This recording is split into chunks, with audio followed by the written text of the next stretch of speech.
আসসালামু আলাইকুম। শফিনস কুকিং হাটের আজকের আয়োজনে স্বাগতম। আশা করি আপনারা সবাই অনেক ভালো আছেন। আজকে আপনাদের সাথে শরবতি মহাব্বত রেসিপি শেয়ার করব। এটি একটি ইন্ডিয়ান রেসিপি, সাধারণত ইন্ডিয়ার স্ট্রিটে বেশ জনপ্রিয়। আপনারা গরমে প্রশান্তির জন্য কিংবা ইফতারে তৃপ্তির জন্য এই ড্রিঙ্ক পান করতে পারেন।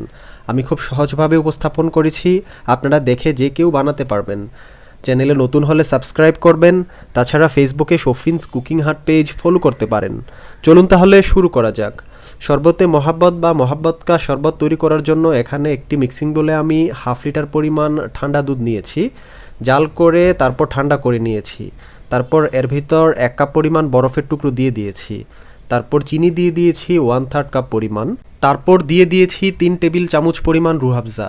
এখন এই সবগুলো উপকরণ খুব ভালো করে নেড়ে মিশিয়ে নিব।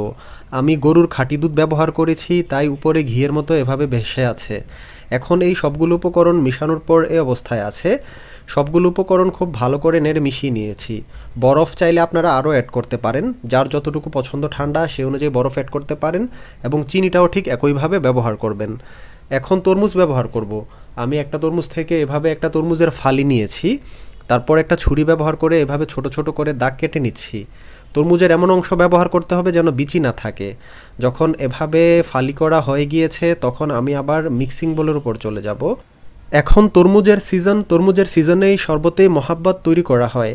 তরমুজ এভাবে স্লাইস করে নেওয়াটা জরুরি না, আপনারা চাইলে সাধারণত যেভাবে কুচি করে আমরা ব্যবহার করি কুচি করেও দিয়ে দিতে পারেন। প্রেজেন্টেশনের সুবিধার জন্য আপনাদেরকে এভাবে দেখাচ্ছি।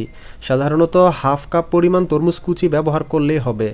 যখন 1/2 কাপ পরিমাণ তরমুজ কুচি দেওয়া হয়ে যাবে তখন সবগুলো উপকরণ আমি খুব ভালো করে মিশিয়ে নিব। আবার এখন আপনাদেরকে মিশিয়ে দেখাচ্ছি। সবগুলো উপকরণ ভালো করে মিশিয়ে নিব, তারপরেই তৈরি হয়ে যাবে শরবতেই মহাব্বত।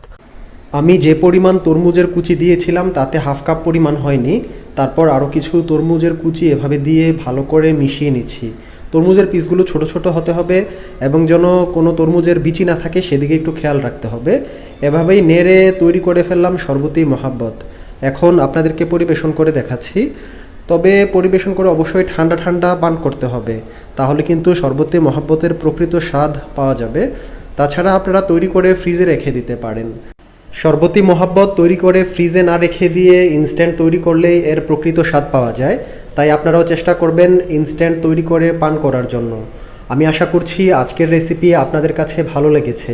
আপনারা বাসায় শরবতি মহাব্বত তৈরি করবেন, আশা করছি আপনাদের মহাব্বত বৃদ্ধি পাবে। আমার চ্যানেলে নতুন হলে অবশ্যই সাবস্ক্রাইব করবেন। তাছাড়া আমার অন্যান্য সকল ভিডিওগুলো দেখবেন। সবাইকে অসংখ্য ধন্যবাদ। আসসালামু আলাইকুম।